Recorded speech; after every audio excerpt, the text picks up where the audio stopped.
हाम्रो camp थोरङला pass छेउमा अलिकति माथि 5400 मिटरमा। अनि यो चाहिँ यहाँको भ्यू, स्नोई माउन्टेन। अनि यो एरिया चाहिँ हामीले क्लाइम्बिङ गर्ने एरिया हो। भोलि ट्रेनिङ गर्छौँ अनि पर्सि क्लाइम्बिङ गर्छौँ। अनि यहाँनिर चाहिँ लेक रहेछ 2-3वटा, जो चाहिँ राम्रो, धेरै राम्रो लाग्यो। त्यहाँनिर 1 2 3 अनि उता सानो रहेछ। ठ्याक्क हामी चाहिँ यहाँ थोरङला पास उतातिर छ। हाम्रो क्याम्प चाहिँ जस्ट अलिकति माथि छ। हाम्रो जस्तै यहाँ 360बाट सट हान्दै हुन्छ यसरी भित्र बसेर। क्यामेराको टाउको त्यहीतिर 360।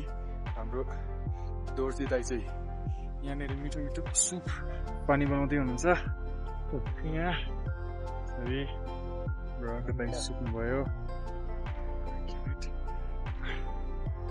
गियर्सहरू यस्तो छ। हाम्रो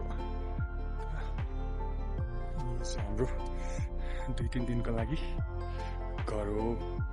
दोर्जी दाइले बनाउनु भएको कफी विथ हनी यसरी।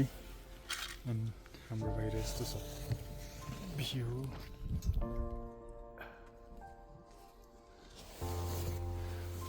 तर हुन्छ 4 जना पकाइ पोटेर एकजना भाग्नै पाएन चाहिँ। दौडेन छ पानी हाल्दिउँ दाइ, दौड्छ चाहिँ हाम्रो खाजा क्याम्पभित्र यसरी बनाएर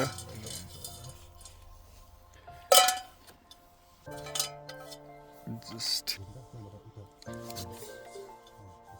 नाइटको खाना दोर्जी दाइद्वारा कुक गरिएको। And we are all are having यस्तो क्याम्पमा